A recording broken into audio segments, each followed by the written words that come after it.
अस्सलाम वालेकुम स्टूडेंट्स। अब हम सेकेंड ईयर की चैप्टर 4 की एक्सरसाइज 4.3 डिस्कस करेंगे, लेकिन उससे पहले हमें भी काफ़ी कुछ उसके बारे में डिस्कस करना है, उसकी थ्योरी के बारे में डिस्कस करना है।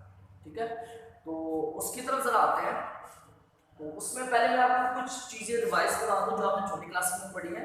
देखो बेटा, ये मैंने एक लाइन बनाई है और ये लाइन एक्स एक्सिस के बिल्कुल सामने है, पैरेलल है। ठीक है, तो याद रखना बेटा, जो लाइन एक्स एक्सिस के पैरेलल होती है उस लाइन को हम हॉरिजॉन्टल लाइन भी कहते हैं। उसको हम क्या बोलते हैं? हॉरिजॉन्टल लाइन भी कहते हैं।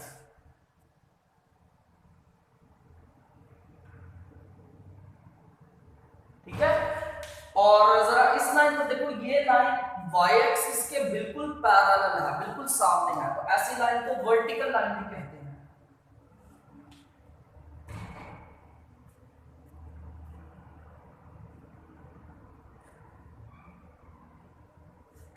ठीक है, ये हम हॉरिजॉन्टल लाइन कहलाएगी और ये वर्टिकल लाइन कहलाएगी। ये बात ठीक है।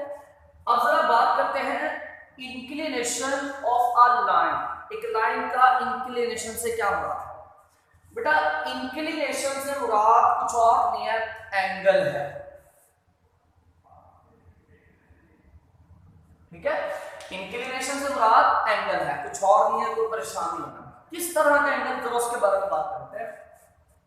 द एंगल अल्फा मेजर्ड, जिसकी पैमाइश करनी है, कहां से करनी है, किस तरीके से करनी है, पढ़ते हैं। Angle alpha measured counter clockwise. Clockwise measure नहीं करना, एंटी क्लॉकवाइज मेजर करना, मतलब काउंटर क्लॉकवाइज मेजर करना। Counter clockwise from positive x axis to a non horizontal straight line, और उस लाइन का नाम क्या है? L is called inclination of line L। क्या मुराद है बेटा? कुछ वर्ड है उनका आपने ध्यान रखना है। एक काउंटर क्लॉकवाइज, एक पॉजिटिव एक्स एक्सिस और एक non horizontal line. Non horizontal line कौन सी होगी? देखो, ये हॉरिजॉन्टल लाइन है तो मतलब एक्स एक्सिस के पैरेलल है, तो जो लाइन एक्स एक्सिस के पैरेलल नहीं होगी उसको हम नॉन हॉरिजॉन्टल लाइन बोलेंगे। सिंपल सी चीज है। ठीक है, लेट्स सपोज मैं यहां पर एक लाइन बना देता हूं। ये मैंने एक लाइन ले ली, इस लाइन का नाम है एल। इस लाइन का नाम क्या रख देते हैं हम? एल। ठीक है, और ये लाइन बेटा एक्स एक्सिस के बिल्कुल सामने नहीं है, तो इस लाइन को हम बोलेंगे नॉन हॉरिजॉन्टल लाइन। ठीक है, अब देखो बेटा, ये वाली लाइन पॉजिटिव एक्स एक्सिस के साथ कोई ना कोई तो एंगल बना रही है। ठीक है ना, आपको पता है ना, ये वाला एक्स पॉजिटिव होता है, ये वाला नेगेटिव होता है। तो बेटा वो जो एंगल बन रहा है, ये वाला एंगल, इस लाइन का पॉजिटिव एक्स एक्सिस के साथ जो एंगल बन रहा है, लेट्स सपोज वो एंगल है अल्फा। वो एंगल क्या है? अल्फा। अब एंगल किस तरह से मेजर करते हैं? यहां से ऊपर या फिर ऊपर से नीचे, दो तरह से मेजर किया जाता है। हमने कैसे मेजर करना है? काउंटर क्लॉकवाइज, मतलब एंटी क्लॉकवाइज। ठीक है, तो बेटा एक non horizontal line positive x axis के साथ जो एंगल बनाती है, उस एंगल को, मतलब इस अल्फा को हम कहते हैं कि एंगल अल्फा जो है ये इंक्लिनेशन है। किसका? ऑफ अ लाइन, इस लाइन का इंक्लिनेशन है। ठीक हो गया, तो ये इंक्लिनेशन की डेफिनेशन होगी। आगे बात करते हैं जरा, कुछ पॉइंट्स हैं। If line L is parallel to x axis, ये पैरेलल का सिंबल है, देन अल्फा इज 0 डिग्री। देखो, अगर लाइन हमारे पास एक्स एक्सिस के बिल्कुल सामने हो, पैरेलल हो, तो बेटा फिर अल्फा क्या आएगा हमारे पास? देखो बेटा, ये एक लाइन है, इस लाइन का नाम रख लेते हैं एल। अब ये लाइन बिल्कुल एक्स एक्सिस के सामने है, तो इसका एंगल फिर क्या होगा? पैरेलल है, तो इसका एंगल 0 डिग्री होगा। ठीक हो गया। दूसरा पॉइंट क्या है? If line L is perpendicular to x axis, then alpha is equal to 90 degree. देखो बेटा, ये लाइन है, इस लाइन का नाम रख लेते हैं हम एल।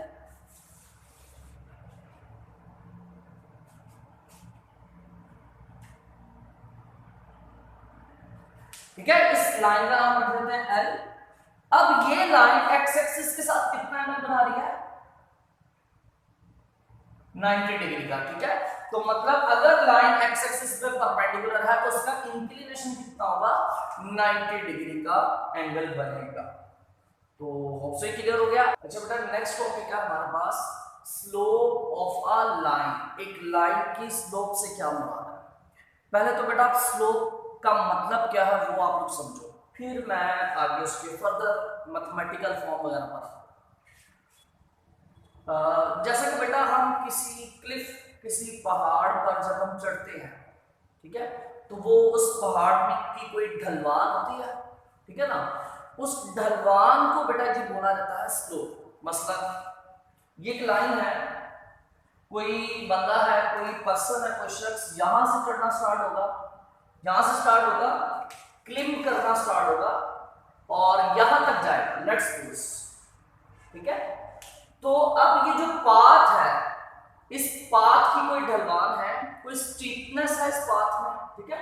तो बेटा ये जो स्टीपनेस होती है इसी को स्लोप बोला जाता है। स्टीपनेस या फिर स्लोप एक ही मतलब है, और एक और नाम जो होता है वो होता है ग्रेडियंट, ठीक है। स्टीपनेस, स्लोप या फिर ग्रेडियंट, तीनों चीजों का मतलब एक ही है। अब देखो बेटा एक चीज आपने ख्याल रखनी है कि स्टीपनेस कैसे होगी। देखो एक बंदा यहां से स्टार्ट हुआ और यहां तक गया, अब दिखने में तो ऐसा आ रहा है कि ये ऐसे चल रहा है, लेकिन इसने जो डिस्टेंस कवर किया वो कितनी डायरेक्शंस में कवर किया डिस्टेंस? बेटा दो डायरेक्शन में डिस्टेंस कवर किया, एक हॉरिजॉन्टल एक वर्टिकल। मसलन देखो अगर यहां से वो चला गया यहां तक,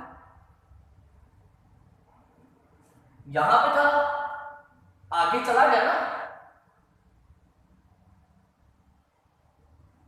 ये दो तरह का, यहां से इधर ये वाला जो डिस्टेंस है ये हो गया along x axis, horizontal distance हो गया। और इसकी हाइट में भी तो फर्क आया ना, पहले पॉइंट यहां पर था, अब पॉइंट यहां पर है, मतलब इसकी हाइट में भी फर्क आया। इसका मतलब जो पर्सन यहां से चल के इधर तक आया, पॉइंट P1 से पॉइंट P2 की तरफ आया, उसने दो तरह का डिस्टेंस कवर किया। एक उसने distance along x axis cover किया और एक उसने अलोंग वाई एक्सिस कवर किया, ठीक है। लेट्स सपोज कि ये वाला डिस्टेंस जो है इसका नाम डेल्टा एक्स रख देते हैं और इसका नाम रख देते हैं डेल्टा वाई, ठीक है। पहले पॉइंट इस हाइट पर था, जहां से राइज होके यहां तक चला गया, ठीक हो क्या। और रन पहले पॉइंट यहां पर था, जहां से रन करके इधर तक आ गया, तो दो तरह का डिस्टेंस कवर हो गया, ठीक है। अच्छा ठीक है, यहां तक स्लोप से आपको कवर हो गया। स्लोप से मुराद क्या है? स्टीपनेस, ढलवान, ठीक है। मसलन कोई भी बंदा किसी क्लिफ पर क्लिम करता है तो दो तरह का डिस्टेंस कवर करता है, एक हॉरिजॉन्टल डिस्टेंस और एक वर्टिकल डिस्टेंस, मतलब उसकी हाइट पर भी अफेक्ट करता है, ठीक हो गया। तो ये जो स्टीपनेस है, जो ढलवान होती है किसी भी क्लिफ की या लाइन की, उसको स्लोप बोला जाता है। अब इसकी मैथमेटिकल फॉर्म क्या है, मैथमेटिकली इसकी डेफिनेशन क्या होगी, स्लोप को हम कैसे डिफाइन करेंगे? देखो डेफिनेशन है slope is the ratio, ratio समझते हो ना, डिवाइड करना दो चीजों को। Slope is the ratio of vertical distance to a horizontal distance. बेटा ये ध्यान में रखना, स्लोप क्या है? रेशियो है किन दो चीजों के दरमियान? वर्टिकल डिस्टेंस और हॉरिजॉन्टल डिस्टेंस के दरमियान। ये वर्टिकल डिस्टेंस है, ये हॉरिजॉन्टल डिस्टेंस है। ये जो वर्टिकल डिस्टेंस है इसको हम बोल सकते हैं राइज, कि पहले पॉइंट यहां पर था, कितना राइज हो गया, यहां तक राइज हो गया, इसको राइज बोलते हैं। और इसको हम रन बोल सकते हैं, मतलब यहां से रन करके यहां तक आ गया,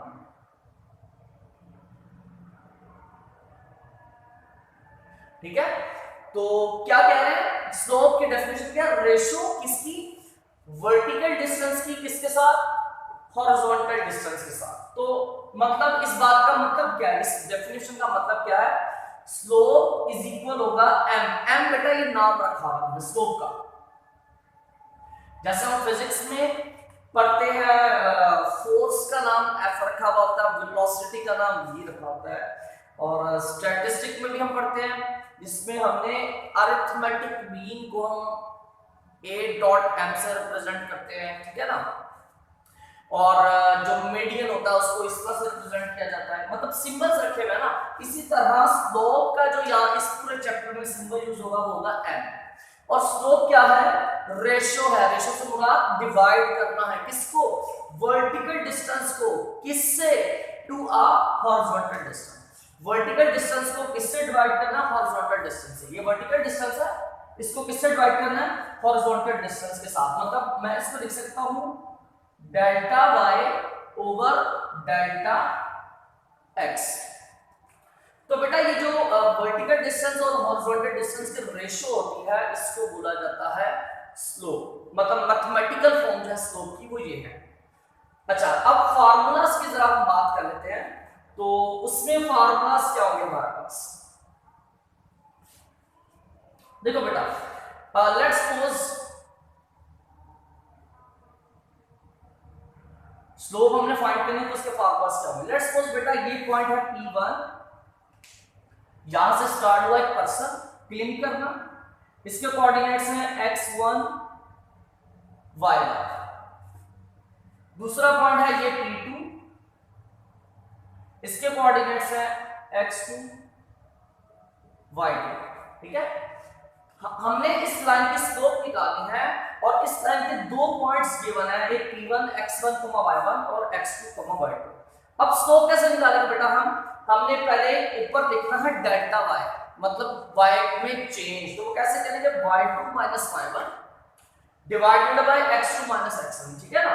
ये बेटा फॉर्मूला याद रखना है। हमने क्या करना है, y2 में से माइनस करना है y1 और x2 में से माइनस करना है x1। तो ये हमारे पास जब इन दोनों वैल्यूज की रेशो देंगे तो वो स्लोप कहते हैं। अच्छा, इसी चीज को हम ऐसे भी लिख सकते हैं, y1 y2 over x1 x2। ये बेटा एक ही चीज है, लेकिन ख्याल क्या रखना है, अगर ऊपर पहले y2 लिखा है तो नीचे भी पहले x2 लिखा जाएगा। अगर ऊपर पहले y1 लिखा है तो नीचे भी पहले x1 लिखा जाएगा। आप ऐसे लिखो या ऐसे लिखो एक ही बात है, लेकिन आप ऐसा नहीं लिख सकते हो y2 y1 divided by x1 x2। बेटा ये गलत है, ये स्लोप का फॉर्मूला नहीं है। आप ये यूज कर लो या ये यूज कर लो, दोनों तरह से ठीक है। अच्छा, स्लोप का एक और फॉर्मूला भी होता है, ठीक है। स्लोप का बेटा एक और फॉर्मूला भी होता है, वो क्या है वो मैं जरा आपको यहां पर लिख देता हूं।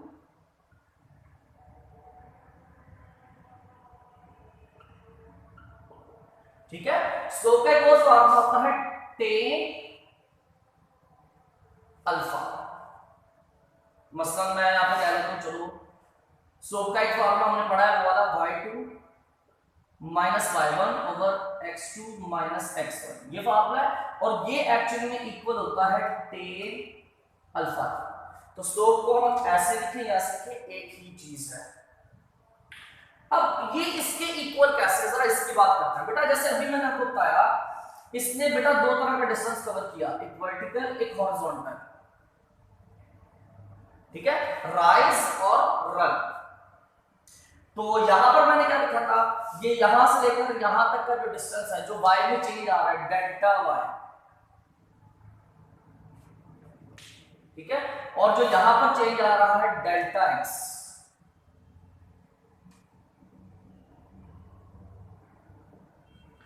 क्या ये जो डेल्टा y है, डेल्टा y से मुराद क्या, y में चेंज। तो y में चेंज कितना आ रहा है, y2 y1, यही चेंज आ रहा है ना, देखो ना। और यहां से देखो बेटा, ये था y1 इस पॉइंट पर, ये इतनी हाइट जो थी बुलंदी किसकी थी, y1 की थी, ये y1 था। और y2 कितना है,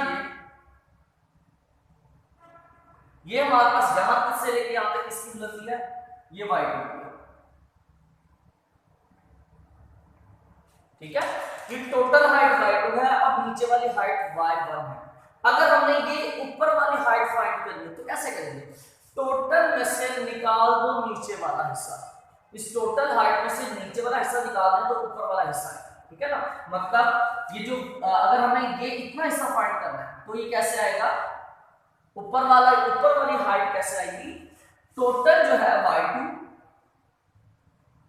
उसमें से माइनस कर दो नीचे वाली हाइट y1, ठीक है। टोटल में से नीचे वाला हिस्सा निकाल देंगे तो ऊपर वाला हिस्सा आ जाएगा। तो ये क्या लिखा हुआ y2 माइनस y1, ठीक है। तो देखो अगर ये इतने हिस्से को हम y2 माइनस y1 बोलेंगे तो बेटा ये इतना हिस्सा ये भी तो हो गया, है ना। जितना ये वाला पार्ट है ब्लू वाला उतना ही ये वाला हिस्सा है। तो इसको भी क्या बोला जाएगा y2 माइनस y1, जो कि डेल्टा y कहलाता है। डेल्टा y का मतलब ये है कि चेंज इन y। डेल्टा से बात होता है चेंज, इसमें y में, तो y में चेंज कैसे लिखा जाएगा y2 माइनस y1। इसी तरह से डेल्टा x से मुराद क्या है, x में चेंज, और ये कैसे लिखा जाएगा, ये भी बिल्कुल उसी तरह से x2 माइनस x1 लिखा जाएगा, ठीक हो गया। तो बेटा देखो अब ये y2 माइनस y1 एक्चुअली में क्या है, delta y, x2 minus x1 ये एक्चुअली में क्या है, डेल्टा x। तो बेटा जरा गौर करो यहां पर, क्या ये एक हमारे पास राइट ट्रायंगल नहीं बन रही है ना, राइट ट्रायंगल। मतलब मान लो कि इधर कोई एंगल थीटा है या अल्फा है, यहां पर एंगल क्या है, अल्फा। तो अब अल्फा के सामने क्या होता है, परपेंडिकुलर। इसका मतलब ये डेल्टा y क्या हमारे पास परपेंडिकुलर है, और ये जो नीचे वाली साइड होती है इसको क्या बोलते हैं, बेस। तो ये क्या है, बेस, ठीक है। तो परपेंडिकुलर ओवर बेस किसके इक्वल होता है, tan अल्फा के इक्वल होता है। राइट ट्रायंगल का फार्मूला याद है ना, परपेंडिकुलर ओवर बेस किसके इक्वल होता है, tan अल्फा के इक्वल होता है। तो यहां से इसको जरा मैं मिटा रहा हूं, रिमूव कर दूं,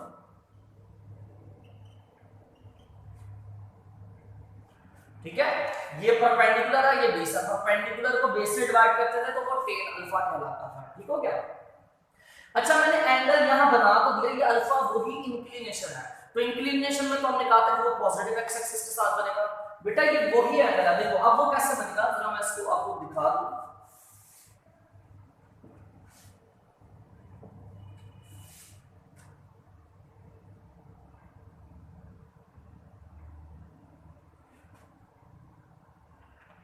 अगर इस लाइन को हम आगे बढ़ाएं, एक्स एक्सिस के साथ कट करेंगे, तो यहां पर जो एंगल बनेगा वो एंगल अल्फा होगा और उसको इंक्लिनेशन बोलेंगे। तो बेटा जितना एंगल यहां पर अल्फा बनेगा उतना ही यहां पर बनेगा, सेम एंगल है, ठीक है ना।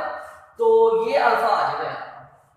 तो बेटा ठीक है, आपने स्लोप के हमने दो फार्मूलास पढ़े हैं, दोनों को माइंड में रखना, y2 minus y1 over x2 minus x1, ये फार्मूला पढ़ा, और दूसरा हमने पढ़ा tan अल्फा। हमने इन दोनों को यूज कब करना है, ये तब यूज करेंगे जब हमें अल्फा दिया होगा, जब हमें इंक्लिनेशन का पता होगा, जब हमें इसका पता होगा तब हम फाइंड करेंगे स्लोप का इस फार्मूले की मदद से। और जब हमें अल्फा नहीं होगा, हमें दो पॉइंट्स दिए गए होंगे, फिर हम इस फार्मूले की मदद से स्लोप फाइंड करेंगे।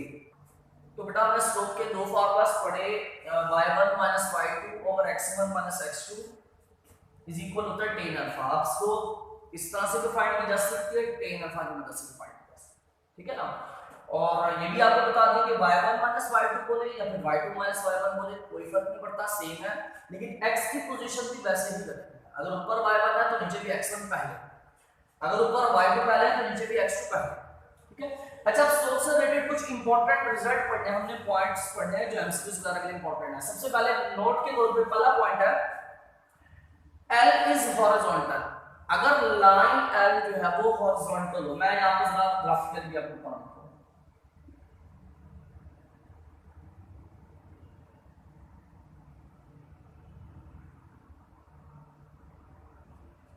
अगर लाइन हम ले रहे हैं ये, अगर लाइन हम हॉरिजॉन्टल लें तो इसकी स्लोप क्या निकलेगी, देखो आपको मैंने बताया था कि अगर लाइन हॉरिजॉन्टल है तो वहां पर एंगल अल्फा कितना होगा, 0 डिग्री, अल्फा कितना होगा 0 डिग्री। तो जब अल्फा की वैल्यू 0 डिग्री हम यहां पर रखेंगे तो tan अल्फा क्या हो जाएगा 0। तो स्लोप m का आंसर क्या आएगा 0। यही बात यहां पे कर रहे हैं, L is horizontal if and only if slope is equal to 0। और स्लोप 0 कब आएगी, क्योंकि एंगल 0 डिग्री होगा। तो बेटा ये if and only if दो बातों को कनेक्ट करता है आपस में। इससे पहले भी एक बात है और इसके बाद में भी हमने एक बात बोली है।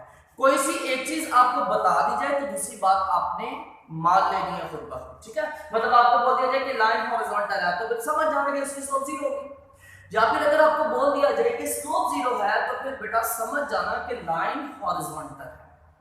पहला पॉइंट हो गया।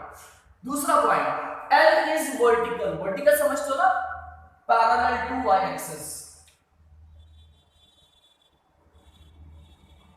L वर्टिकल है तो बेटा यहां पर एंगल कितना होगा, 90 डिग्री होगा। और जरा यहां पर हम 90 डिग्री रखेंगे अल्फा की वैल्यू, तो tan 90 तो बेटा अनडिफाइंड होता है, उसका तो आंसर ही कोई नहीं मिलेगा। इसका मतलब जब लाइन वर्टिकल होगी तो स्लोप का आंसर नहीं मिलेगा, वो अनडिफाइंड होगी, ठीक हो क्या, क्योंकि उसमें फिर ढलान है ही ना, वो बिल्कुल स्ट्रेट है। तो क्या बोलेंगे, L अगर वर्टिकल है, लाइन वर्टिकल है, if and only if m का स्लोप का आंसर क्या आएगा, नॉट डिफाइंड। क्यों, क्योंकि अगर वर्टिकल है तो एंगल 90 होगा और 90 के एंगल पर tan आंसर नहीं होता, तो मतलब स्लोप का आंसर भी नहीं है, ठीक है। तो दो इफ एंड ओनली इफ आ रहा है तो दो बातों में से कोई एक बात बोल दी जाए तो आपकी दूसरी मान लें। मतलब आपको बोल दिया जाए लाइन जो है वर्टिकल है, इसका मतलब स्लोप का आंसर आपको नहीं मिलेगा, स्लोप डिफाइन होंगे। और अगर आपको बोल दिया जाए कि स्लोप जब अनडिफाइंड है तो इसका मतलब लाइन कौन सी कहलाएगी, वर्टिकल लाइन कहलाएगी। ये हो गए दो पॉइंट्स। अब तीसरे पॉइंट पर आने लगे, लेकिन तीसरा पॉइंट से पहले एक और चीज आपको मैं रिवाइज करवा दूं जो आपने छोटी क्लासेस में भी पढ़ा हुआ है, कोलिनियर पॉइंट्स। कोलिनियर पॉइंट्स से क्या मुराद होता है, 3 or more points lie on the same line are called collinear points। बेटा 3 या 3 से ज्यादा पॉइंट्स अगर एक ही लाइन पर मौजूद है तो उनको कोलिनियर पॉइंट्स बोला जाएगा, ठीक हो गया। मसलन अगर ये मैं लाइन बना रहा हूं,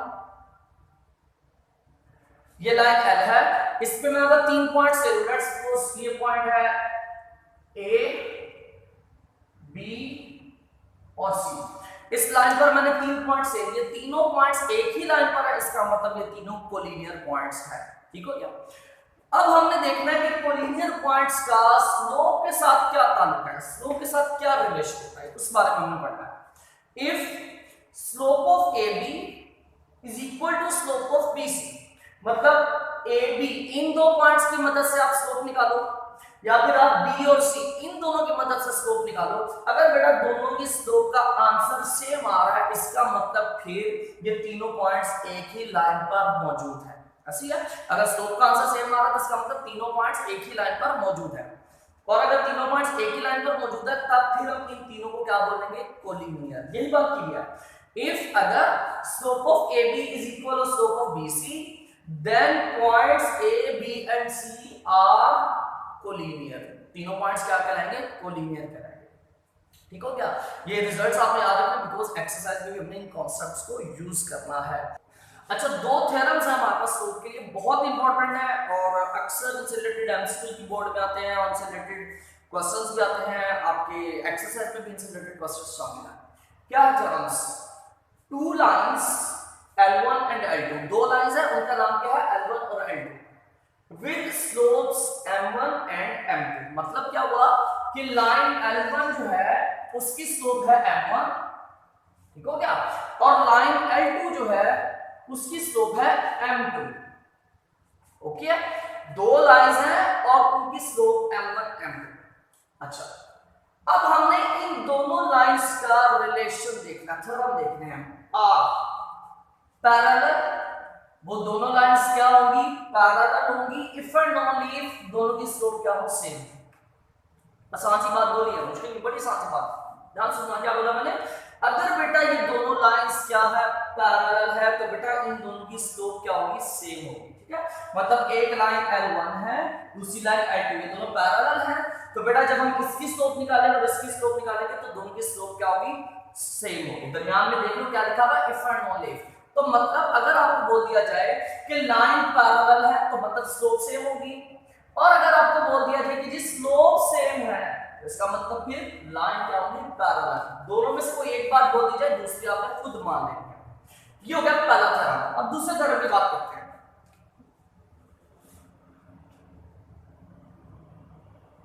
देखो, if line L1 and L2 are perpendicular, अगर वो दोनों लाइंस परपेंडिकुलर हैं, इफ एंड ओनली इफ उनकी स्लोप के दरमियान क्या रिलेशन होगा, मतलब एक लाइन ये है दूसरी लाइन ये है, ये दोनों आपस में क्या है,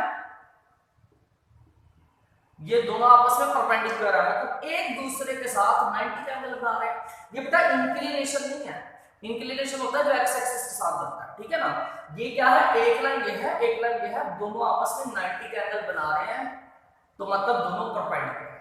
तो फिर बेटा इसकी स्लोप और इसकी स्लोप के दरमियान क्या ताल्लुक होगा, देखो बेटा हमने क्या करना है, पहली लाइन लेट्स सपोज ये पहली लाइन है, इसकी स्लोप कहलाएगी m1, ये दूसरी लाइन है इसकी स्लोप कहलाएगी m2। अगर ये दोनों परपेंडिकुलर है तो बेटा पहली लाइन की स्लोप का रेसिप्रोकल, ठीक है ना, पहली लाइन की स्लोप का अगर हम रेसिप्रोकल करें तो बेटा वो इक्वल आएगा दूसरी लाइन की स्लोप के, तो किसके इक्वल आएगा, दूसरी लाइन की स्लोप के इक्वल आएगा विद नेगेटिव साइन। दोबारा सुनो क्या बोला, अगर दो लाइंस परपेंडिकुलर हैं तो बेटा वो पहली लाइन की स्लोप का रेसिप्रोकल इक्वल होगा दूसरी लाइन की स्लोप के विद नेगेटिव साइन। इसी चीज को हम दूसरी तरह भी लिख सकते हैं, मसलन m1 इधर डिवाइड और इधर अगर मल्टीप्लाई आ जाएगा तो क्या आएगा, m1 multiply m2 is equal to -1। तो आप ऐसे याद रखो बेटा अगर दो लाइंस परपेंडिकुलर हैं तो बेटा उन दोनों की स्लोप का जो प्रोडक्ट होगा वो किसकी इक्वल होगा, -1 के इक्वल होगा। अगर दो लाइंस परपेंडिकुलर है तो उनकी स्लोप्स का प्रोडक्ट किसके इक्वल होगा, -1 के इक्वल होगा। बेटा बड़े इंपॉर्टेंट दोनों थ्योरम से याद रखना। आपको बोल दिया जाए लाइंस परपेंडिकुलर है तो मतलब उनकी स्लोप का प्रोडक्ट -1 होगा, और अगर आपको बोल दिया जाए कि दो लाइंस की स्लोप का प्रोडक्ट -1 आ रहा है तो मतलब ये होगा कि वो दोनों लाइंस परपेंडिकुलर है। ठीक हो गया। तो अब हम जरा एक्सरसाइज 4.3 पर आते हैं। अच्छा बेटा अभी तक स्लोप से रिलेटेड जो अपनी मेन बातें पढ़ी हैं सारी मैंने यहाँ लिख दी हैं कि अगर लाइंस परपेंडिकुलर हैं तो उनकी स्लोप का प्रोडक्ट -1 होगा, अगर लाइंस पैरेलल है तो उनकी स्लोप सेम होगी, अगर A B and C are collinear, अगर तीन पॉइंट्स कोलिनियर हैं तो बेटा ए बी की स्लोप, एम से बना स्लोप किसकी, ए बी की स्लोप और बी सी की स्लोप वो क्या होगी, सेम होगी। ठीक है, और स्लोप का फार्मूला लिख दिया y2 - y1 और x2 - x1। अब क्वेश्चन नंबर 3 में कह रहा है बाय मींस ऑफ स्लोप, मतलब स्लोप की मदद से, स्लोप के हेल्प से शो दैट, हमने साबित करना है points lie on same line. ये तीन पॉइंट्स दे दिए ए पार्ट में, इसका ए पार्ट और बी पार्ट ए बी में शामिल है। ठीक है, ए पार्ट मैं करवा रहा हूं, same as it is B part कर रहा हूं। हमने शो ये करना है कि तीनों पॉइंट्स क्या है, lie on the same line, same line पर है मतलब कोलिनियर है। सेम लाइन से बात क्या है, कोलिनियर। तो हमने ये थर्ड वाले पॉइंट को यूज करना है, हमने चेक करना है इन दोनों की, मान लो लेट्स सपोज पहले पॉइंट का नाम ए है, दूसरे का नाम बी है और तीसरे का नाम सी है। हमने क्या करना है, ए बी की स्लोप और बी सी की स्लोप निकालनी है। अगर दोनों की स्लोप सेम आ गई तो इसका मतलब ये तीनों पॉइंट्स क्या होंगे, कोलिनियर, मतलब एक ही लाइन पर होंगे। तो स्लोप निकालते हैं ना, m मतलब स्लोप इसकी निकालनी है पॉइंट ए और पॉइंट बी। तो फार्मूला क्या है, y2 - y1 over x2 - x1 which is equal to, y2 किसको बोलना, आपकी मर्जी है, इसको बोल दो इसको बोल दो, ठीक है ना। y2 5 minus y1 और y1 क्या है, -3, तो क्या हो जाएगा -+3 डिवाइडेड बाय x2, वो क्या है 1 minus x1 क्या है -1, तो क्या हो जाएगा -+1, तो कितना है 5 + 3 8 डिवाइडेड बाय 2 कितना हो गया 4, 8 डिवाइड बाय 2 कितना आ गया, स्लोप ऑफ ए बी, तो वो कितनी आ गई 4।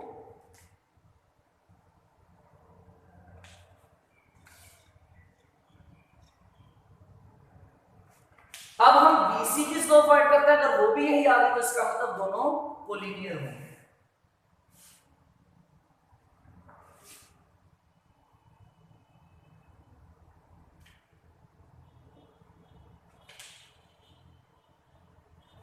अब हमने B और C की स्लोप फाइंड करनी है, तो फार्मूला वही y2 - y1। अब मैं फार्मूला लिख रहा हूं, डायरेक्ट स्लोप फाइंड करेंगे। ये x1 y1 x2 y2, ठीक है। तो फार्मूला क्या है, y2 - y1 divided by x2 minus x1, तो कितना आ गया 9 माइनस 5, 4 डिवाइडेड बाय 1, 4 को 1 से डिवाइड करेंगे तो क्या आ जाएगा 4।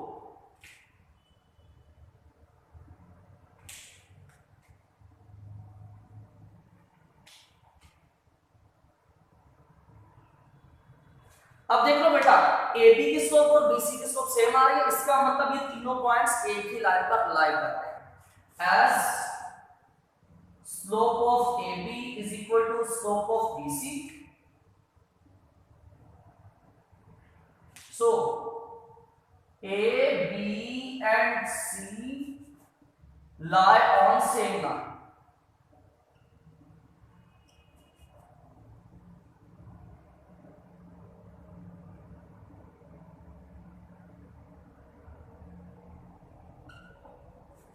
ठीक हो गया, तो सेम इसी तरह आपने इसका बी पार्ट कर लेना है, इजी सा। नेक्स्ट क्वेश्चन, क्वेश्चन नंबर 4 है फाइंड के फाइंड करना है so that line joining A and B, ठीक है, दो पॉइंट्स हैं ए और बी, इन दोनों को ज्वाइन करने से क्या बन रही है, एक लाइन बन रही है। ठीक हो गया, तो एक लाइन है जिस पर ए और बी दो पॉइंट्स हैं। अच्छा, and line joining C and D, मतलब एक दूसरी लाइन है जो सी और डी को ज्वाइन करने से बनती है। ठीक है, जहां पर बेटा दो लाइंस की बात कर रहा है, एक लाइन है जो ए और बी को मिलाने से बनी, दूसरी लाइन है जो सी और डी को मिलाने से बनी। ये दो लाइंस हैं और इसके बेटा दो केस दिए हुए हैं, एक पैरेलल का केस दिया हुआ है, एक परपेंडिकुलर का केस दिया हुआ है, और हमने के की वैल्यू फाइंड करनी है। मसलन पहले हम ऐसा कर लेते हैं, हम ना इसको सॉल्व करते हैं। दो लाइंस हैं, एक ए बी वाली और एक सी डी वाली, इन दोनों की जरा स्लोप फाइंड करते हैं।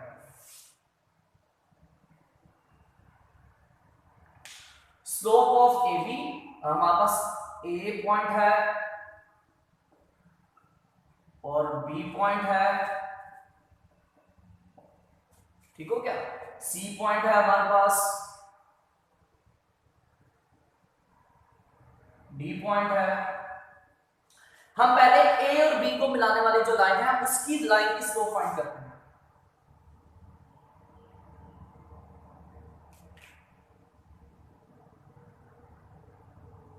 क्या है स्लोप, y2 माइनस y1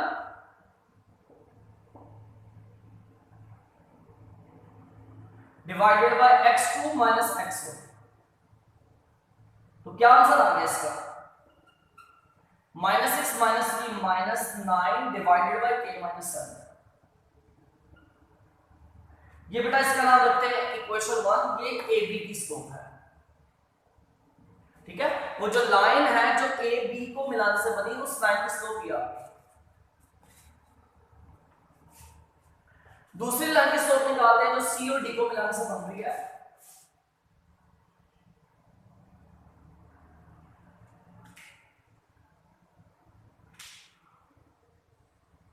तो बेटा क्या आएगी, y2 minus y1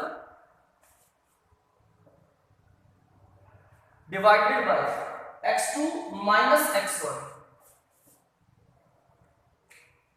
x2 minus x1, वो माइनस 4 है तो माइनस माइनस क्या आ जाएगा +4। तो हमारे पास क्या आ जाएगा,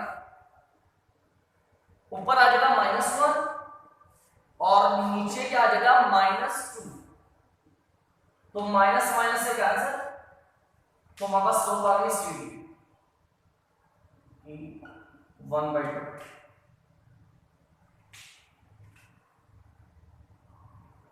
तो बेटा हमारे पास दो लाइंस हैं, एक लाइन ए बी को मिलाने से बनी, दूसरी लाइन सी डी को मिलाने से बनी। उन दोनों लाइंस की हमने स्लोप निकाली, ए बी लाइन की और सी डी लाइन की, दोनों की स्लोप निकाली। अब यहां पर उसने हमें दो केस दिए हैं। पहला केस है पैरेलल वाला,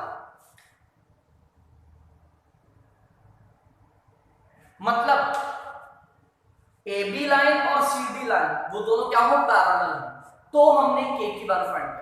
तो हमने पढ़ा था कि अगर लाइंस पैरेलल होती है तो उनकी स्लोप क्या होती है, सेम।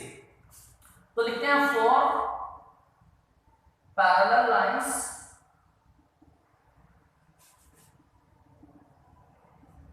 मतलब अगर ये दोनों लाइंस पैरेलल है तो इन दोनों की फिर स्लोप क्या होगी, सेम होगी।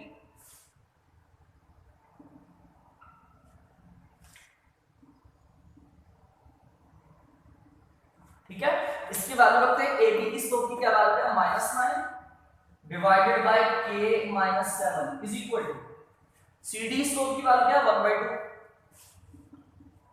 तो यहां से क्रॉस मल्टीप्लाई कर दो, 2 - 9 से मल्टीप्लाई कर -18 और ये k - 7 जब उधर 1 से मल्टीप्लाई होगा तो k - 7 ही रहेगा। ठीक हो गया, तो -7 इधर आके +7 हो जाएगा।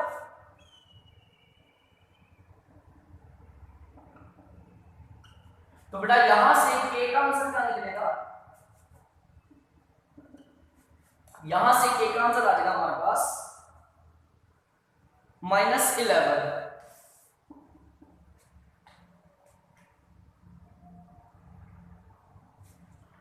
ये बेटा हमारे पास k का आंसर आ गया। ठीक, तो ये बेटा हमारे पास k का आंसर आ गया। ठीक है, अच्छा अब दूसरे पार्ट की बात करते हैं, परपेंडिकुलर की, जिसमें उसने बोला कि परपेंडिकुलर हो, तो उसके लिए हम कैसे करेंगे,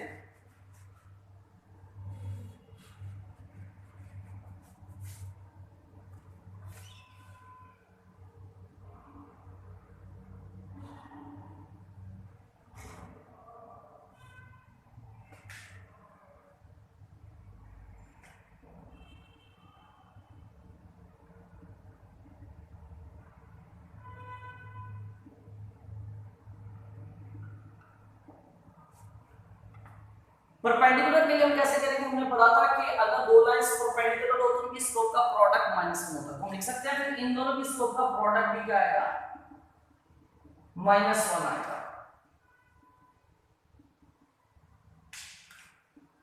क्या ए बी स्लोप की वैल्यू हम -9 होगा तो ये -7,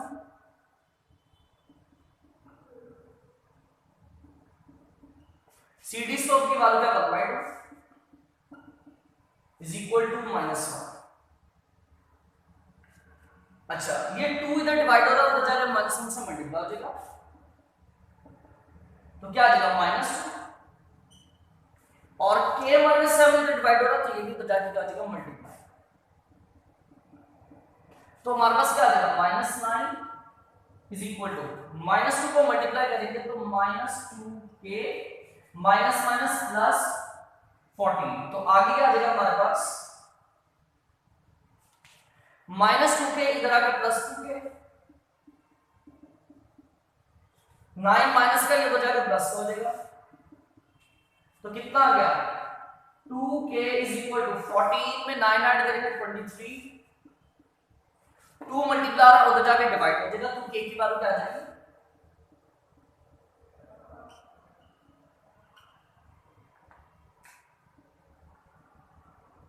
ये k की वैल्यू हमारे पास परपेंडिकुलर के लिए भी आ गई। बेटा इसी क्वेश्चन है और इंपॉर्टेंट है, ठीक हो गया। तो अस्सलाम वालेकुम स्टूडेंट्स, अब बेटा हमारे पास जो आ रहा है क्वेश्चन नंबर 6 आ रहा है एक्सरसाइज 4.3 का, और इस क्वेश्चन में क्या कह रहा है जरा इसको पढ़ते हैं। 3 points A, B and C are vertices of a parallelogram, ठीक है, कोई शेप का पैरेललोग्राम, उसके 3 वर्टिसेस आपको दे दिए A, B और C, कंसेक्यूटिव वर्टिसेस दिया, मतलब साथ साथ वाले 1 2 3, ठीक है। आगे क्या कह रहा है, फाइंड फोर्थ वर्टेक्स, मतलब ये जो चौथा वर्टेक्स है, लेट्स सपोज ये D है, ये चौथा वर्टेक्स जो है ये हमें फाइंड करना है, ठीक हो गया। ऐसा क्वेश्चन हमने चैप्टर 7 वेक्टर्स में भी किया, वहां पर हमने वेक्टर्स को यूज किया था, पर यहां पर हम वेक्टर्स नहीं पढ़ रहे हैं, जहां पर हमने स्लोप पढ़ा है, तो स्लोप की मदद से हम फोर्थ वर्टेक्स फाइंड करते हैं। तो जरा कैसे करेंगे, जरा बेटा देखिए, ए बी और सी 3 पॉइंट्स है, हम लेट करते हैं डी और जिसके कोऑर्डिनेट्स क्या होंगे x, y, be the fourth vertex of a parallelogram,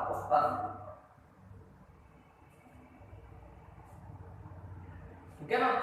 parallelogram को शॉर्ट फॉर्म में ऐसे लिख सकते हैं। हमने क्या फर्स्ट किया, हमने कहा कि D जो है वो फोर्थ वर्टेक्स है किसका, पैरेललोग्राम। ये जो लाइन सेगमेंट ए बी है और जो लाइन सेगमेंट डी सी है, ये दोनों आपस में पैरेलल हैं, बिल्कुल आमने सामने, ये और ये पैरेलल है ना। तो आपको स्लोप की प्रॉपर्टी के बारे में बताया था कि अगर दो लाइंस पैरेलल हो तो उनकी स्लोप क्या होती है, सेम होती है। उसी कंडीशन को जरा यूज करते हैं। As line segment A B and line segment D C दोनों आपस में क्या है, पैरेलल है। दोनों पैरेलल है तो इसका मतलब ए बी की स्लोप और डी सी की स्लोप क्या होगी, सेम होगी।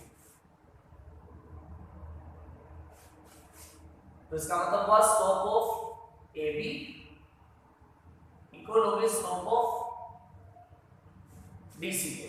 ठीक है, तो अब ए बी की स्लोप कैसे निकाल देते हैं, फॉर्मूला याद है ना, y2 माइनस y1। ठीक है, ये ए है ये बी है, इनकी स्लोप निकाल दिया, y2 minus y1, y2 minus y1, वो भी क्या है, -1, क्या है, -1। तो ये माइनस इस माइनस से मल्टीप्लाई कर देगा, +1 divided by x2 minus x1। ये x2 है, इसमें से माइनस करना हमने, इसको x1 को, वो क्या है 7 इज इक्वल टू, अब हमने स्लोप फाइंड करनी किसकी, डीसी, लाइन सेगमेंट डी और सी की स्लोप। ये डी है हमारे पास, ये सी है हमारे पास, इन दोनों की हमने स्लोप फाइंड करनी है। तो कैसे करेंगे, वही, इसको y2 मान लो, इसको x2 मान लो, इसको y1 मान लो, इसको x1 मान लो, क्या बनेगा, y2 minus y1 divided by x2 minus x1। तो इसको जरा सिंपलीफाई करके हमारे पास क्या बनेगा, 2 जमा 3, नीचे क्या आ जाएगा -9। ठीक है, तो is equal to y minus 4 divided by x minus 1। यहां पर कटिंग हो जाएगी, 3 1 3, 3 3 9 विद नेगेटिव साइन। तो हमारे पास क्या आ जाएगा, इधर 1 है, x माइनस 1 डिवाइड हो रहा है, इधर आके 1 से मल्टीप्लाई होगा, तो क्या आ जाएगा, x minus 1 which is equal to y minus 4। अब कटिंग के बाद क्या बचा, -3 इधर डिवाइड हो रहा है, उधर जाके क्या हो जाएगा, मल्टीप्लाई हो जाएगा। तो क्या बनेगा, x minus 1 is equal to -3y minus minus plus 3 4 12। यहां तक हो गया, 1 माइनस का बजा के क्या हो जाएगा, प्लस का, तो क्या बन गया, x is equal to -3y plus 13। This is equation 1। ठीक है, हमने बता अभी एक कंडीशन यूज की तो एक इक्वेशन बन गई। अब हम दूसरी कंडीशन यूज करेंगे, कौन सी वाला, AD और BC ये दोनों भी आपस में क्या है, पैरेलल। लाइन सेगमेंट AD और लाइन सेगमेंट BC पैरेलल है, मतलब इनकी स्लोप भी क्या होगी, same as AD and BC दोनों क्या है, पैरेलल। दोनों बेटा पैरेलल है, तो इन दोनों की स्लोप भी क्या होगी, सेम होगी। तो फिर हम लिख सकते हैं slope of AD equal slope of BC। ठीक है, अब AD की स्लोप क्या होगी बेटा, ये A है और ये D है, इनकी स्लोप कैसे निकालेंगे, x1 y1 x2 y2। तो फार्मूला क्या था, y2 minus y1 y2 minus y1 minus y1 y1 क्या है हमारे पास, -1। तो माइनस माइनस क्या हो जाएगा, +1 divided by x2 minus x1 x2 minus x1। BC की स्लोप क्या है, ये बेटा पॉइंट B है और ये C है, इनकी स्लोप क्या आएगी, x1 y1 x2 y2। तो y2 माइनस y1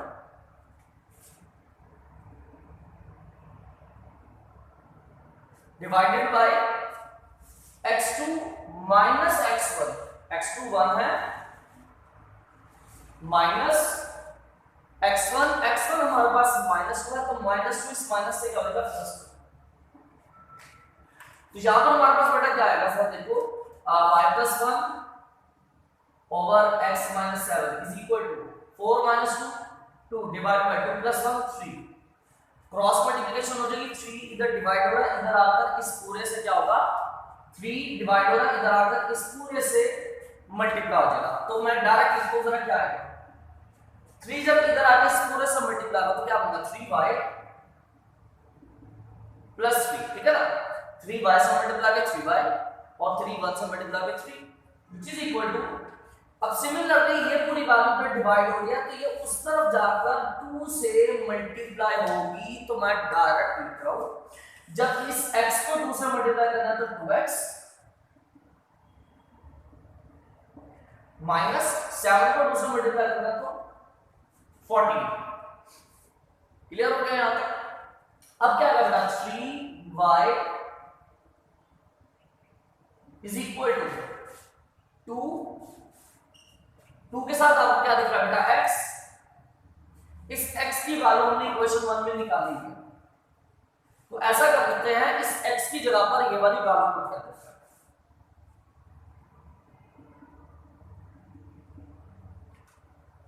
ठीक है। बस यहां इंप्लाइज का साइन लगा दो और क्या कर दो जी x की जगह पर उसकी वैल्यू आगे क्या आ रहा -14, फिर क्या होगा बेटा ये 3 प्लस क्या उधर आगे क्या हो जाएगा माइनस का 3 हो जाएगा, तो हमारे पास कितना आ जाएगा बेटा 3y is equal to multiply करो -6y, 2 को 13 से मल्टीप्लाई करें 26 माइनस माइनस प्लस 14 में ऐड करें 3 तो माइनस का 17, तो बेटा ये 6y माइनस का इधर आकर प्लस का हो जाएगा, तो हमारे पास क्या बनेगा 3y plus 6y which is equal two plus minus minus 26 में से अगर हम 17 निकाल दें तो कितना आ जाएगा 9 आ जाएगा, साइन बड़ी वाले वैल्यू का प्लस,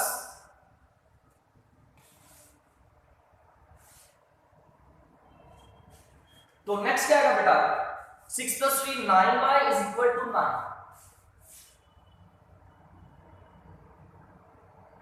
तो यहां से y की वैल्यू क्या आएगी 9 डिवाइड हो रहा है, अब मल्टीप्लाई हो तो जाके डिवाइड होगा कैंसिल हो जाएगा और कितना आ जाएगा पता y की वैल्यू क्या आ जाएगी पता।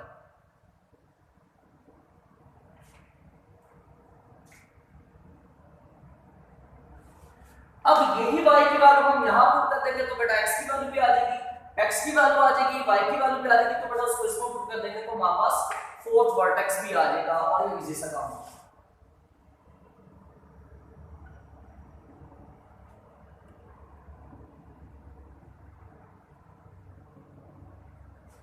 फ्रॉम इक्वेशन 1 लिखी मैंने और इस इक्वेशन 1 में y की जगह पर क्या रखेंगे उसकी वैल्यू क्या है 1, तो कितना आएगा ये 1 मल्टीप्लाई भी होगा तो कितना आ जाएगा -3 और प्लस 13 तो x की वैल्यू आ गई 10,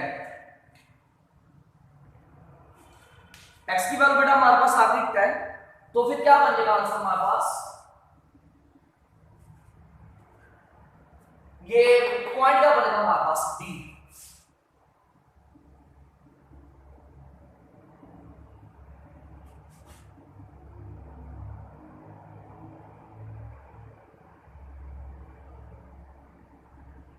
ये बेटा हमारे पास फोर्थ वर्टेक्स आ गया D 10,1, ठीक हो गया। तो ये स्लोप से रिलेटेड जो 3 क्वेश्चंस वो हमने डिस्कस कर लिए, ठीक है। तो आप जरा नेक्स्ट टॉपिक पर आएंगे हम और उससे पहले जरा उस टॉपिक की हम बात करेंगे और देन फिर उससे रिलेटेड क्वेश्चंस करेंगे। अस्सलाम वालेकुम। तो बेटा अब हम डिस्कस करने लगे हैं क्वेश्चन नंबर 15 4.3 का। तो क्या है statement, points A, B and C are vertices of a triangle, ठीक है। 3 पॉइंट्स ये हैं A, B और C और ये तीनों पॉइंट्स क्या है कोई एक ट्राइंगल है, उस ट्राइंगल के वर्टिसेस है A, B, C, ठीक हो गया। ये तीनों की वैल्यूज गिवन, आगे क्या कह रहा है शो दैट साबित करें लाइन ज्वाइनिंग दी मिड पॉइंट D, और कीजिएगा मिड पॉइंट की बात कर रहा हूं और उस मिड पॉइंट का नाम क्या है D, ठीक है ना।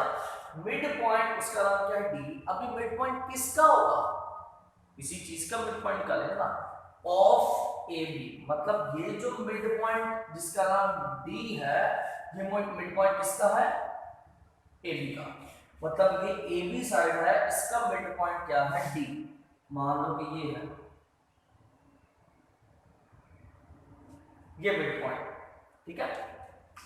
एंड आगे कुछ कह रहा है, the mid point E, again mid point की बात कर रहा है, ठीक है। तो अगेन किसकी बात कर रहा है, मिड पॉइंट, और उस मिड पॉइंट का नाम क्या है, ई, ठीक है। ई बेटा मिड पॉइंट है। अब ये किसका मिड पॉइंट है, मिड पॉइंट जिसका नाम ई है, और ये किसका मिड पॉइंट है, ऑफ एसी, मतलब ये जो लाइन एसी है इसका मिड पॉइंट है ई।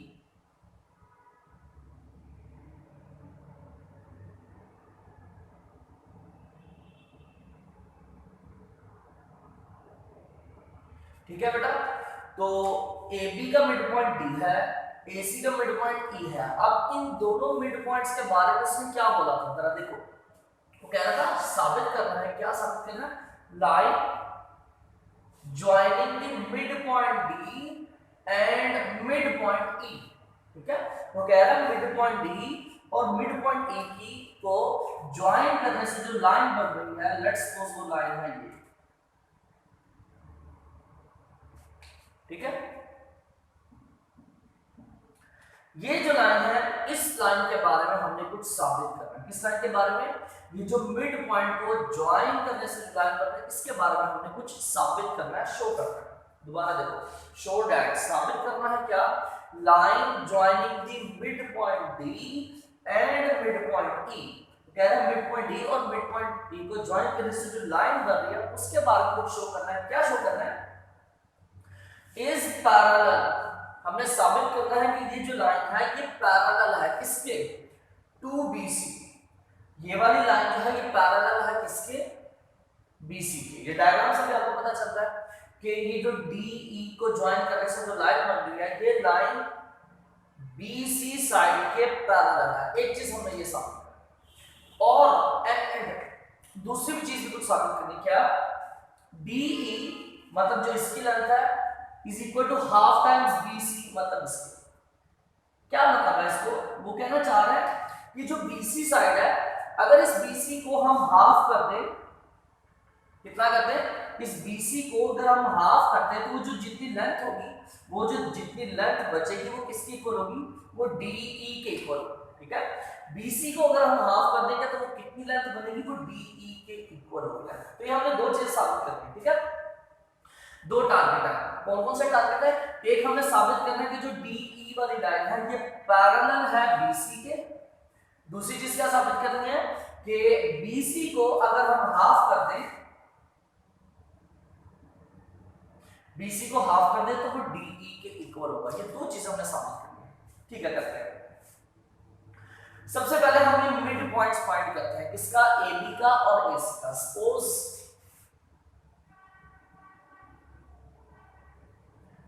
D and E are the midpoints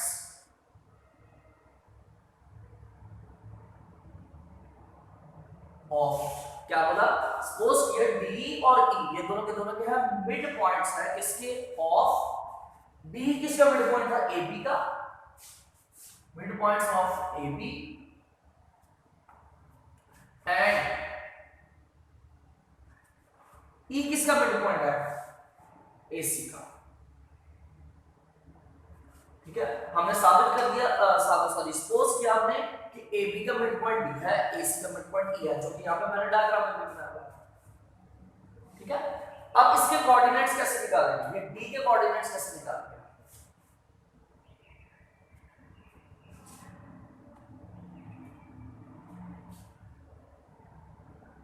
D कैसे निकालेंगे और E कैसे निकालेंगे, वो जरूरी है।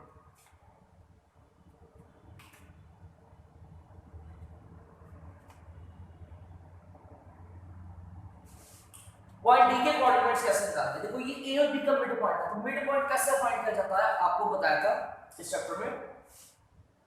ए और बी का मिड पॉइंट निकालना तो क्या करना है, दोनों की एक्स का निकालने को ऐड करके 2 पे डिवाइड कर दो, -1 और 6, दोनों की एक्स का निकाल उसको ऐड करके 2 पे डिवाइड कर दिया, कोमा दोनों की y वाली वैल्यूज को भी ऐड करके 2 पे डिवाइड कर दो,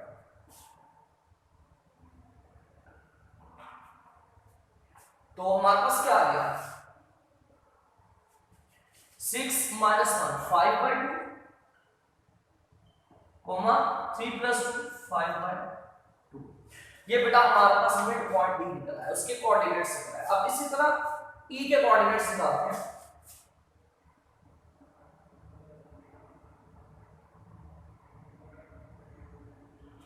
देखो बेटा ई जो है वो ए और सी का मिड पॉइंट है, तो ए और सी का मिड पॉइंट कैसे निकालेंगे, दोनों के x को ऐड करके 2 में डिवाइड कर दो, कोमा दोनों के y को ऐड करके 2 में डिवाइड कर दो, इसका y -4 इसका y 2 है, इनको ऐड करो और 2 पे डिवाइड कर दो, तो कितना आ जाएगा -1 plus 1/2 comma -4 plus 2 -2 divided by 2, यही आ जाएगा -4 प्लस 2 -2 डिवाइडेड बाय 2, तो ये कैंसिल हो गया, कितना आएगा -1, यहीं पे मैं डायरेक्ट कर दूं। ठीक है बेटा, हमने पॉइंट डी के भी कोऑर्डिनेट्स निकाले, पॉइंट ई के भी कोऑर्डिनेट्स निकाले, ठीक है, मतलब हमारे पास पॉइंट डी की वैल्यू भी आ गई, पॉइंट ई की वैल्यू भी आ गई। अब हमने साबित ये करना था कि ये जो DE वाली लाइन है ये BC के पैरेलल है, ये चीज साबित करनी है, ठीक हो गया। तो ऐसा करते हैं स्लोप फाइंड करते हैं। सबसे पहले D और E की स्लोप फाइंड करते हैं।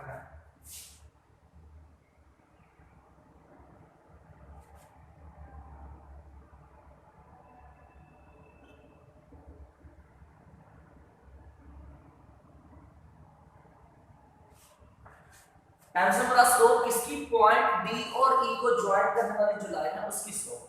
अब स्लोप कैसे निकालते हैं हम, y2 y1 over x2 x1, याद है ना, तो इन दोनों की स्लोप निकालना है।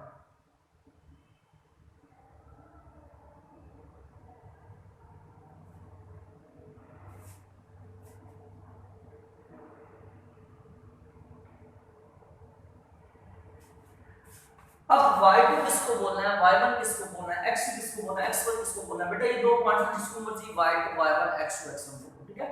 अगर हम इसको y2 बोल दें, इसको x2 बोल दें, तो ये y1 और ये x1 हो गया, तो हमारे पास आ गया y2 y1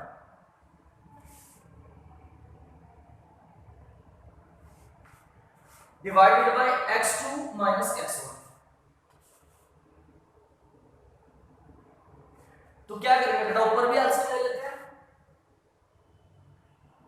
और नीचे भी एलसीएम ले लेते हैं, तो हमारे पास क्या आ जाएगा,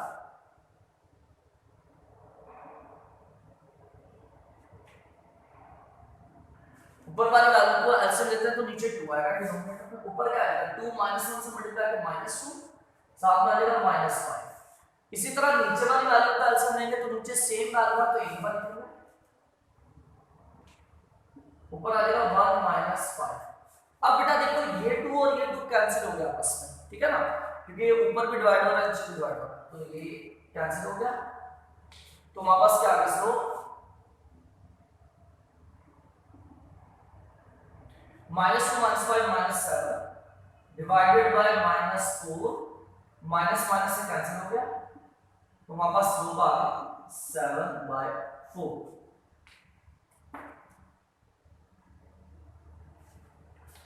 हमारे पास बेटा ये जो DE लाइन थी इसकी स्लोप निकाल ली हमने, और वो स्लोप क्या निकली है 7/4, ठीक है। अब जरा इस लाइन, ये जो B से लाइन है इसकी स्लोप निकालते हैं।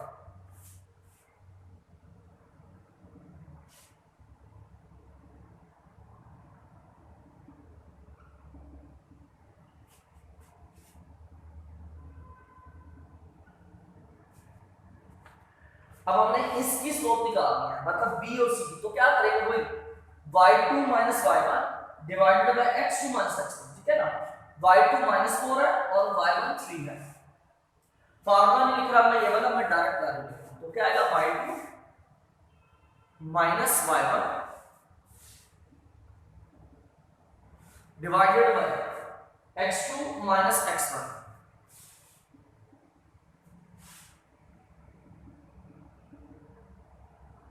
क्या गया -4 -3 -7 डिवाइडेड बाय -4, तो कितना आ गया, माइनस माइनस से कैंसिल हो गया,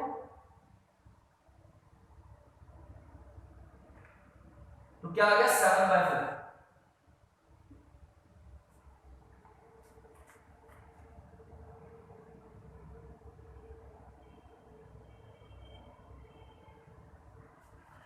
आप जरा बेटा गौर से देख लो, ये जो लाइन बीई लाइन है इसकी स्लोप क्या आ रही है 7/4, और ये जो बीसी लाइन है इसकी स्लोप क्या आ रही है वो भी 7/4 आ रही है। तो मैंने आपको थ्योरम लिखवाया था स्लोप से रिलेटेड कि जब दो लाइंस की स्लोप सेम हो तो इसका मतलब वो दोनों लाइंस क्या होती हैं पैरेलल, ठीक है। तो पैरेलल वाला मामला तो हमारा हो गया प्रूफ, ठीक है। कैसे लिखेंगे, as slope of BE is equal to slope of BC, slope of BE is equal to slope of BC, मतलब BE की स्लोप और BC की स्लोप सेम है, दोनों इक्वल होंगे, सो BE लाइन BE क्या साबित हुई, इज पैरेलल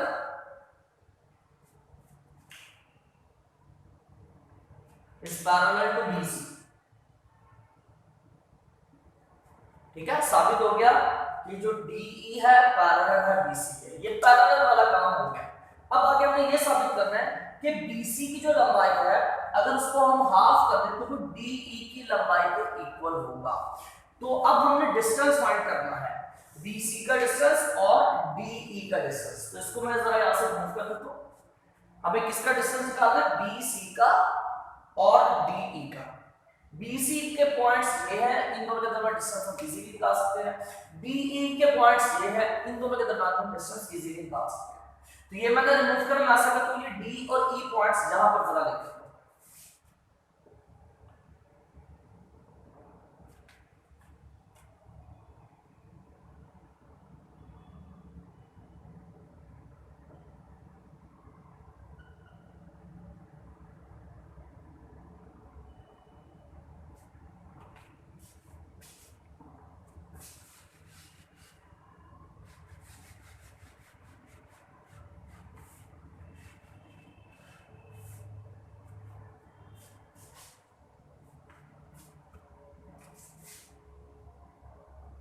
ना पहले बेटा जरा BC का डिस्टेंस निकाल लेते हैं इन दोनों के दरमियान। डिस्टेंस फॉर्मूला याद है ना, x2 - x1 का स्क्वायर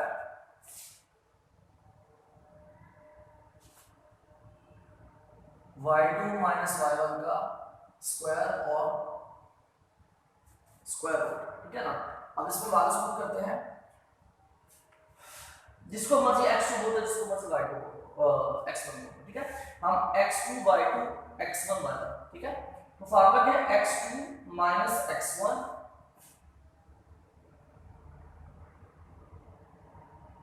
इसका स्क्वायर प्लस y2 - y1 का स्क्वायर।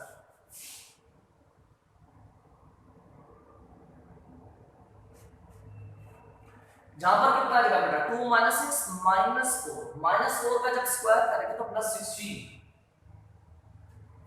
-4 - 3 - 7 का स्क्वायर करेंगे प्लस 49,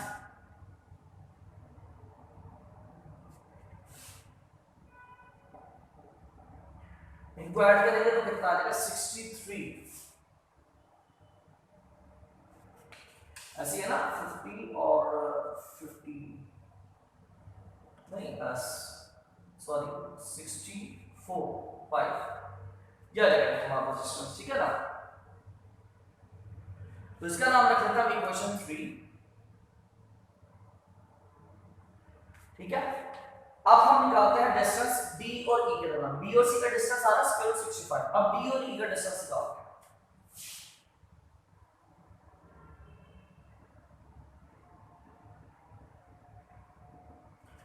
तो कैसे निकालेंगे D और E, डायरेक्ट कर लो ढूंढते हैं।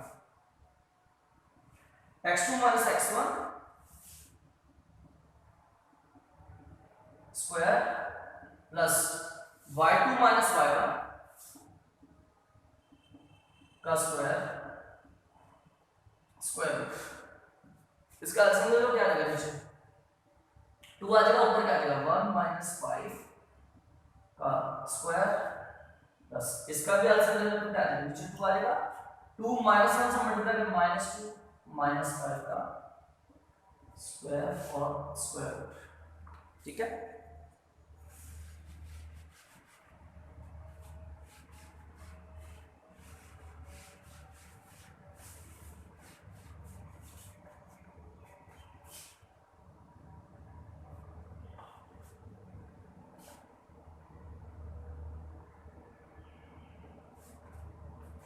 बेटा 1 - 5 - 4 डिवाइडेड बाई 2,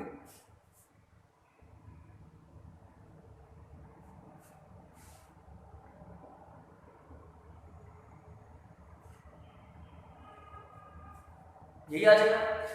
-4 डिवाइड बाई 2 का स्क्वायर प्लस -7 डिवाइड बाई 2 का स्क्वायर, तो कितना आएगा?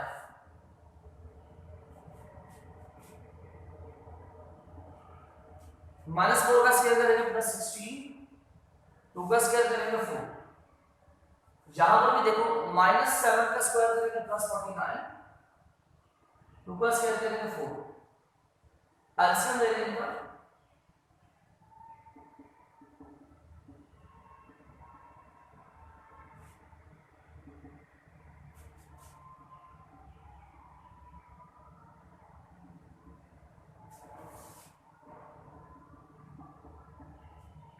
ये आ गया डिस्टेंस बेटा DE का, ठीक है। ऐसे में तो 65 ही आएगा ना।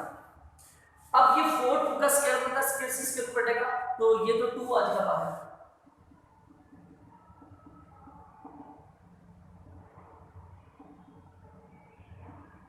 इसको ऐसे लिख सकते हैं, तो फिर इसको ऐसे भी लिखा जा सकता है, अगर मैं 2 अलग लिख दूं 1/2 स्क्वायर रूट 65, ऐसे भी लिखा जा सकता है।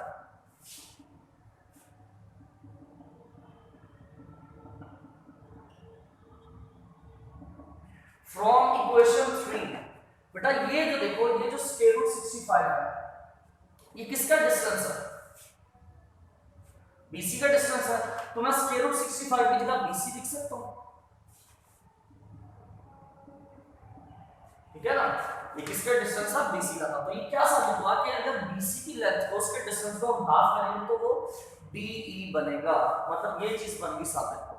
आप ऐसे लिख दो या उसने जैसे लिखा हुआ है क्वेश्चन में वैसे आप लिखना चाहते हो वैसे लिख दो, DE इज इक्वल हुआ half times BC, hence proved. ठीक हो गया, एंड पर आपने ये लिख देना है। और यहां पर बेटा हमारा क्वेश्चन कंप्लीट हो गया, क्वेश्चन नंबर 50, ठीक है।